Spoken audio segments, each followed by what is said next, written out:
स्वागत है आप सभी लोगों को मेरे YouTube चैनल का नाम पैशन ऑफ क्रिकेट और मैं हूं आपका दोस्त रोहित धर्मेंद्र। दोस्तों हम बात करने वाले हैं इंडिया वर्सेस जिम्बाब्वे के बीच खेले गए दूसरे एकदिवसीय मैच के बारे में। मैच का पूरा विश्लेषण मैं अपने YouTube चैनल पर करने वाला हूं। सबसे पहले छोटा सा काम, अगर चैनल पर नए हैं और वीडियो आपको पसंद आया तो उसको सब्सक्राइब कीजिए। वीडियो को लाइक शेयर और कमेंट भी कर सकते हैं। कमेंट करने के लिए कमेंट सेक्शन या सोशल मीडिया साइट पर आगे आ सकते हैं, जिसके लिंक आपको वीडियो पर चलते दिखा देंगे। दूसरा किसी देने के काम जरूर कर लीजिएगा दोस्तों। सबसे पहले इंडिया की बात कर लेते हैं। जिस तरीके से इंडियन टीम का परफॉर्मेंस जिम्बाब्वे में चला, स्पेशली बॉलिंग अटैक की अगर बात करते हैं, इस मैच में इंडियन टीम ने दीपक चहर को आराम दिया, उसकी जगह शार्दुल ठाकुर को खिलाया। और एक चीज, इंडियन टीम टॉस जीत के पहले गेंदबाजी भी कर रही है, तो एक बड़ा फैक्टर जो नजर आ रहा है कि इंडियन टीम अपनी गेंदबाजी यूनिट को मजबूत कर रही है। अच्छी बात है कि गेंदबाजी यूनिट का हर एक गेंदबाज का टेस्ट हो जा रहा है कि किस दमखम से गेंदबाजी कर रहा है। अच्छी, और टीम कोई भी कमजोर नहीं होती है, वो तो आपका नजरिया किस तरीके से आप उसे देखते हो उस चीज पर निर्भर करता है।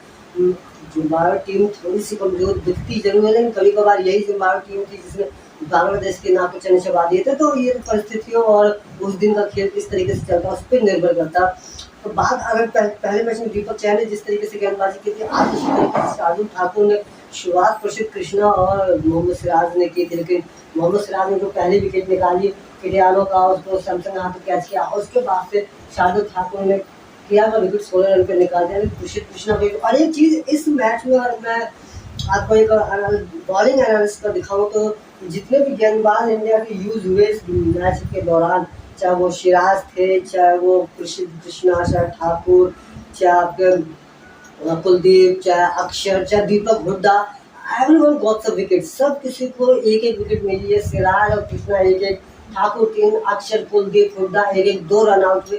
तो ये जो इस तरीके की गेंदबाजी रही है कि हर एक गेंदबाज का यूजफुल कंट्रीब्यूशन हुआ है। चाहे वो सिराज 8 ओवर 2 मैडल 16 रन, प्रसिद्ध 6 ओवर में 28 रन, ठाकुर 7 ओवर में 38 रन, विकेटों का कॉलम आपको पता ही है। सिराज प्रसिद्ध एक, ठाकुर 3 विकेट, अक्षर 7 ओवर 1 मैडल 20 रन के विकेट, कुलदीप 8 ओवर में 49 run. Kuldeep is only the guy who is just little bit higher than other comparison.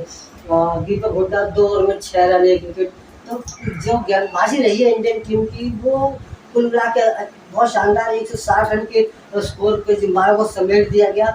पर मुझे एक चीज़ का एक जैसे 3 मैचेस की श्रृंखला है, 5 मैचेस की जो भी श्रृंखला है, सबसे बड़ी बात मेरी गलत है, अगर इंडियन टीम अब आगे आने वाले मैचेस में अगर अपनी बैटिंग ऑर्डर को थोड़ा सा चेक कर ले कि किस हिसाब से उसके बल्लेबाजी यूनिट है वो परफॉर्म कर रही है। 2 मैच में गेंदबाजी दिख गई कि वो एक किसी भी स्तर के टोटल को रोकने में कामयाब है। अगर इंडियन टीम सपोज कि इंडियन टीम 250 और 75 के बीच में सिमट जाती है, तो क्या उस समय इंडियन बॉलिंग अटैक और फिर सेकंड इनिंग में किस तरीके की बॉलिंग अटैक इंडियन टीम करती है और किस तरीके से बॉलर परफॉर्म करते हैं, वो चेक करना बहुत जरूरी है। तो मेरे ख्याल से तीसरे मैच में अगर इंडियन टीम टॉस जीतती है तो उसे पहले बल्लेबाजी करनी चाहिए। एक तो उसके बल्लेबाज चेक हो जाएंगे किस पोजीशन पे क्या उनकी स्थिति है, कैसा वो परफॉर्म कर रहे हैं। एटलीस्ट 2 मैचों का एक छोटा सा प्ले बल्लेबाजी यूनिट को भी देना चाहिए। और उसके बाद से अगर एक मैच में इंडियन टीम सपोज कि 250 के आसपास सिमट जाती है, तो क्या ये गेंदबाजी ब्रिगेड उसको रोकने में, उसको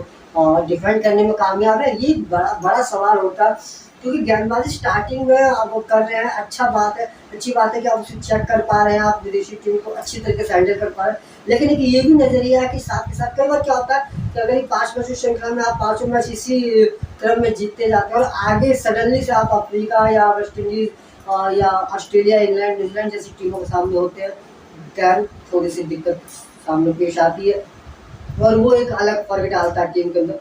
जिम्बाब्वे के बल्लेबाजी की बात कर लेते हैं।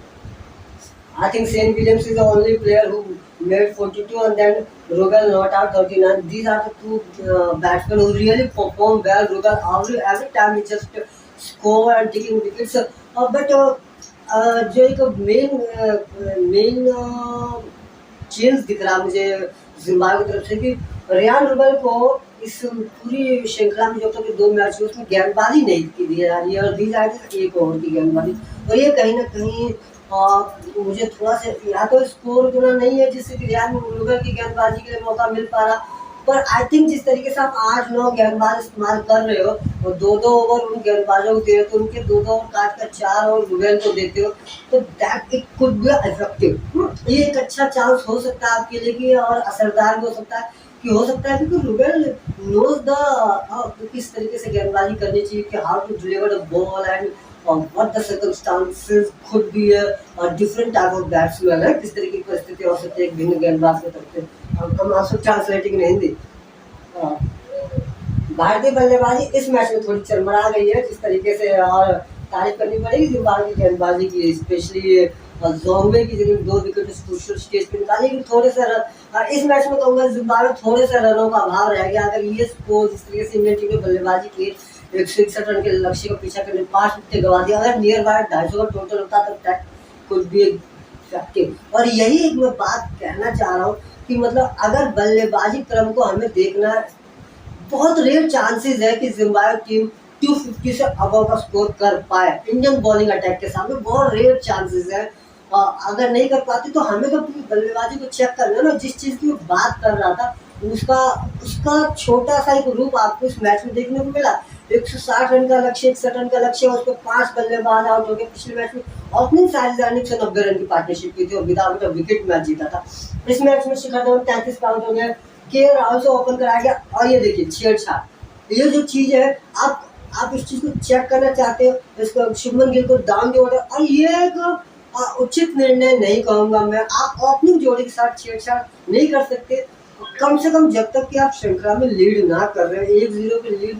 और क्रिकेट में तो ये कहा जाता है till the last ball not delivered you can't be predict. आखिरी गेंद नहीं डालने तक आप भविष्यवाणी नहीं कर सकते, किसी भी समय आपकी की हुई भविष्यवाणी गलत साबित हो सकती है। तो पहली छेड़छाड़ के राहुल से ओपन कराया गया, या तो उन्हें शुरू से ही मोर्चे पर लगाया जाए। और उसके बाद देखिए शुभमन गिल 33 रन का आउट हो गया, ईशान किशन 6 पे, दीपक हुड्डा ने 25 रन बनाए और सैमसंग 43, और सैमसंग का जो पायदान तय किया गया 6 down. I think that's not comfortable with the Samsung. जिस सैमसंग सैमसंग जिस तरीके को बल्लेबाज है, नंबर 6 की बैटिंग ऑर्डर उनको सूट नहीं करती। या आप ये कह सकते हैं कि इस समय इंडियन टीम में बैटिंग लाइनअप की इतनी भरमार है और प्लेयर इतने अट्रैक्टिव है कि हर किसी के लिए नंबर 3 का स्लॉट नहीं दिया जा सकता। दैट्स ट्रू, लेकिन फिर भी ईशान किशन से पहले तो उन्हें प्रमोट किया जा सकता है। या तो ईशान किशन को आप एज अ ओपनर यूज करें, और आप as a opener Ishan Kishan को, I think T20 is the best chances for him, but test matches और ODI matches Ishan Kishan I could not be prefer him as a opener. मैं चाहूँगा शुभमन गिल और शिखर, या Shubman Gill Rohit Sharma, these are the best combination for the opening partnership. Ishan Kishan it could be a destroyed player for a 10 over, 5 over, 15 over, but is not a long term investment। इस तरीके की चीजें हैं जो हमें देखने की जरूरत है। और जो मैं कह रहा था कि इंडियन टीम आगे आने वाले मैचेस में टॉस जीते, पहले बल्लेबाजी के लिए सोचे।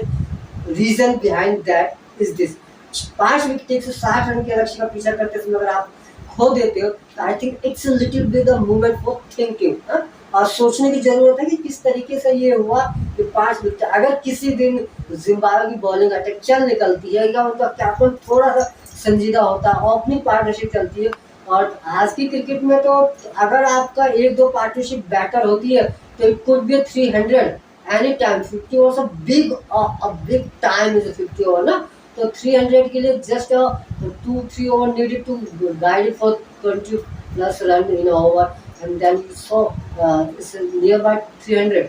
तो ये चीज़ें देखने की जरूरत है। So I want to say that कि check the lineup, batting lineup, I think the 1 to 6 down। Opening जोड़ी राहुल आपका धवन और गिल इज अ फैबुलस। किसी की काबिलियत पे शंका नहीं है, लेकिन हमें क्या होता है कई बार जैसे कि मशीन, इट्स अ मशीन और human body function are same. अगर वो काम नहीं करेंगी तो वो पड़े आई थिंक वो जंग सिखा जाती है, फिर उन्हें स्टार्ट लेने में टाइम होता है। और वही चीज़ मैं कह रहा हूँ कि आप 2 मैचेस जीत चुके हैं, अब आप और टॉस जीतते हैं, होप फॉर द बेस्ट की टॉस जीते, उसके बाद से आप बैटिंग चुने, और 50 ओवर में तकरीबन मेरे ख्याल से नंबर 4-5 तक की बल्लेबाजी आ जाएगी। आप कितने पे और ओपनिंग दोनों ही सर्च यूज करते हैं, उसके बाद फर्स्ट डाउन, सेकंड डाउन और third down, these should be the contributor. Yeah, current it must be the contributor, and that's the way only to check the players. I think that's the good perception and good thought about the Indian cricket team कि अगर वो अपनी बल्लेबाजी unit को check करे। गेंदबाजी में Zimbabwe जैसे कुछ खास नहीं था, जोंगवे ने 2 विकेट जो क्रूशियल स्टेज पे निकाली, अदरवाइज तो बहुत था बैट्समैन राहुल और Dhawan and Shubman Gill, these are the outs because of the tickling the shots. तो ये कुछ चीज़ें ऐसी हैं जिसके ऊपर खास तवज्जो देने की जरूरत नहीं है। इंडियन टीम अच्छा खेल रही है, बेहतर खेल रही है, जिम्बाब्वे को थोड़ा और बेहतर करने की जरूरत है। थोड़ा पहली बात उन्हें दिमाग से निकालने की जरूरत है कि इट इज़ नॉट बांग्लादेश। उनको यही लग रहा है कि बांग्लादेश है और हम बांग्लादेश के खिलाफ ही खेल रहे हैं। ये माइंडसेट चेंज करने की जरूरत है। It's India a big bull. दोस्तों मेरे द्वारा किया गया विश्लेषण आप लोग कैसा लगा जो कमेंट करके बताएगा। कमेंट करने के लिए कमेंट सेक्शन या सोशल मीडिया पे जा सकते हैं, जिसके लिंक आपको वीडियो के चलते दिखा देंगे। तो बिना किसी देरी के चैनल सब्सक्राइब कीजिए और ढेर सारी क्रिकेट और एनालिसिस के लिए तैयार रहिए, क्योंकि मेरे द्वारा lots of cricket analysis with good track. Thank you so much.